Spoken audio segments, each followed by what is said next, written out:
Bonjour ou bonsoir, selon l'heure à laquelle vous nous regardez. Je suis votre chroniqueur audio et animateur de podcast à l'ODJ Média. Aujourd'hui, je vous propose de découvrir une chronique sur le programme Ville sans bidonville et son avancée sous le gouvernement actuel. Ce programme vise à améliorer les conditions de vie des ménages les plus vulnérables. Nous verrons ensemble comment il a évolué, les résultats obtenus et les défis qui demeurent. Le programme Ville sans bidonville connaît une nouvelle impulsion sous le gouvernement actuel, marquée par une nette accélération du rythme de relogement et une meilleure coordination institutionnelle. À fin octobre, ce dispositif national a permis d'améliorer les conditions de vie de 372 316 ménages, selon le secrétaire d'État chargé de l'habitat, Hadib Benbrahim. L'auteur ajoute que ce programme se distingue par l'atteinte de nouveaux objectifs ambitieux, notamment en termes de délai de réalisation et d'accessibilité pour les ménages concernés.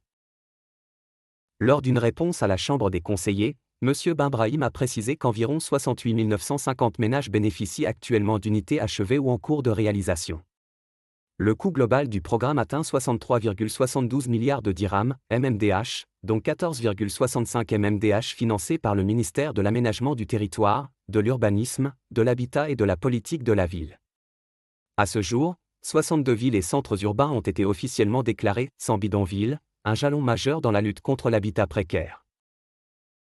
Au cours des 4 dernières années, le programme a connu une accélération notable, avec plus de 69 300 ménages relogés entre 2021 et 2025, contre une moyenne annuelle de 6 200 entre 2018 et 2021. Ce chiffre a quasiment triplé, atteignant environ 17 330 ménages par an, notamment dans les grandes métropoles telles que Casablanca, Marrakech, Témaraskirat et Salé. L'auteur affirme que cette évolution rapide marque une véritable avancée dans le combat contre les bidonvilles.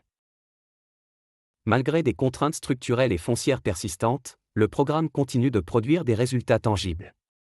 M. Benbrahim a cité à titre d'exemple le projet de relogement de Skirat Témara, mené selon un modèle de partenariat public-privé, qui a déjà permis de traiter la situation de 22 643 ménages sur un total de 33 300 concernés. Une expérience que le ministère considère comme référence nationale dans la gestion intégrée du relogement urbain. L'auteur pense qu'avec cette cadence renforcée et des approches plus inclusives, le Maroc semble résolument engagé vers l'objectif d'un territoire urbain sans habitat insalubre, conciliant dignité humaine, cohésion sociale et développement durable. Merci d'avoir pris le temps de suivre cette chronique. J'ai fait de mon mieux pour respecter à la lettre les propos de la rédaction de l'ODJ Média et vous transmettre ces informations cruciales sur le programme Ville sans bidonville.